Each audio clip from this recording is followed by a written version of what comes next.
There are days when life does not have one truly major event, but inside, you still feel very tired and heavy. One message can make you think more than usual. One small issue at work can make you lose your calm more easily. One sentence from someone can make you feel sad for hours.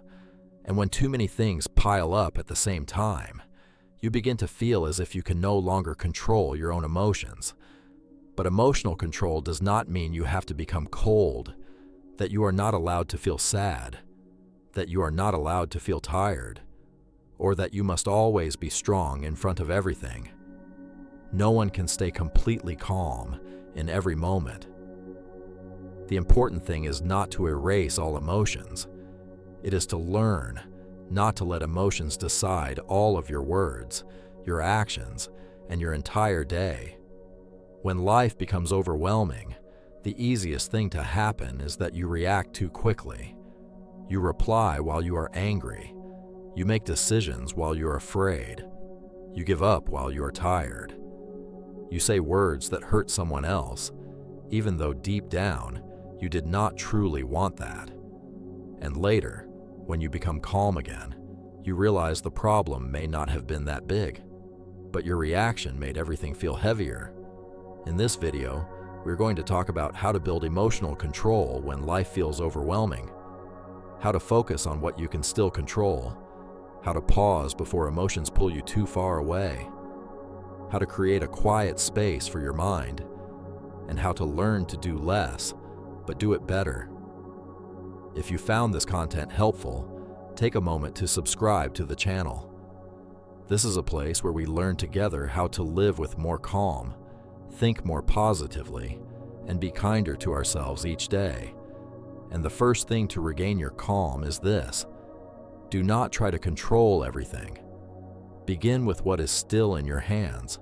When life becomes too difficult, the first reaction many people have is wanting to control everything. They want other people to understand them right away. They want work to become stable again right away. They want the problem to disappear right away. They want their emotions to return to normal right away. But the more you try to control too many things at the same time, the more powerless you can feel. Because there are many things that are not truly in your hands. You cannot completely control how other people think about you. You cannot control everything that happens in a day. You cannot force a difficult situation to become light immediately. But you can still control a few very small things. The way you breathe more slowly, the way you answer, the way you choose what needs to be done first, and the way you avoid making everything worse with a rushed reaction. That is the first step of emotional control. It is not about making everything disappear. It is about knowing how to return to the part you can still choose. For example, if someone says something that hurts you, you cannot control what they said. But you can choose not to answer immediately while you are hurt. If work feels overwhelming, you cannot solve everything in 1 minute, but you can choose the smallest task to begin with. When you focus on what is still in your hands, your mind becomes less messy. You no longer need to solve everything at the same time. You only need to do the next thing with a little more calm. And when you know how to return to what you can control, it becomes easier to pause before your emotions pull you too far away.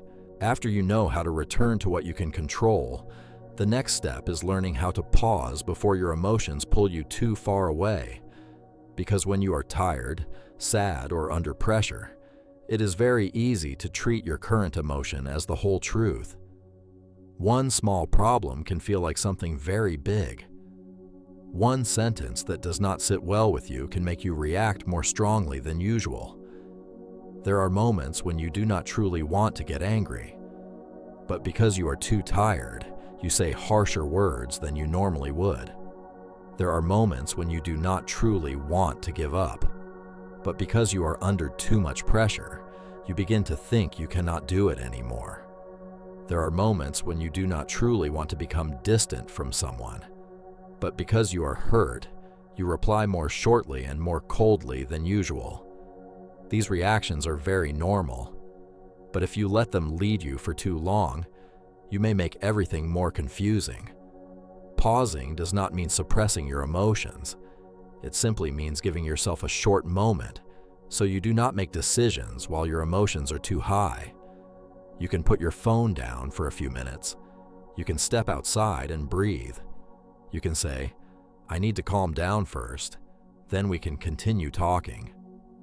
Just one small pause can help you avoid one sentence, one message, or one decision that you may regret later. Emotional control is not about defeating your emotions. It is learning not to let a temporary emotion make decisions for the calmer version of yourself.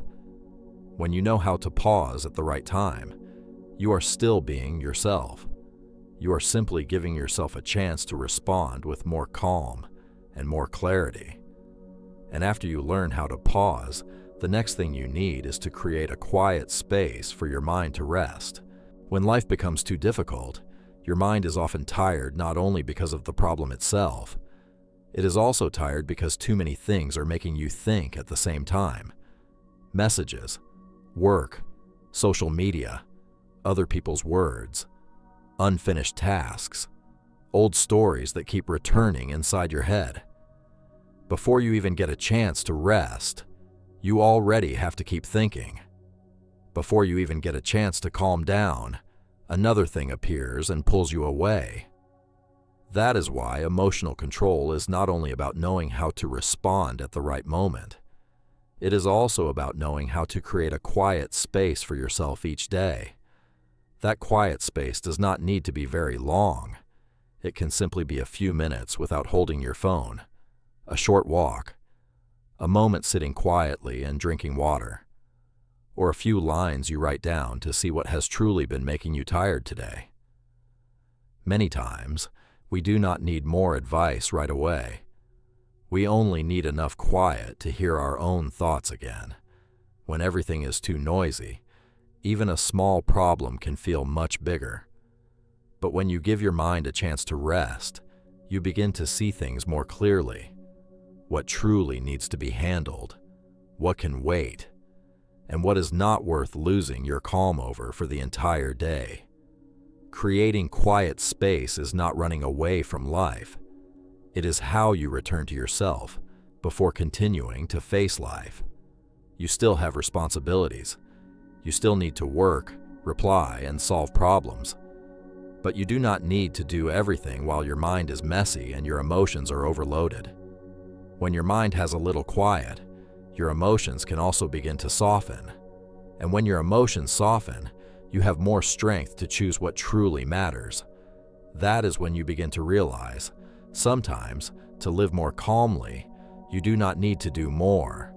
You need to do less, but do what matters more deeply. In the end, emotional control does not mean life will no longer be difficult. It simply means that when everything becomes heavy, you know how to return to what you can control. You know how to pause before reacting. And you know how to give your mind a little quiet space so you can see things more clearly. If you found this video helpful, take a moment to subscribe to the channel. Before you leave, I want to ask you something. When life feels overwhelming, what usually makes you lose your calm the most? Leave your thoughts below. See you in the next video.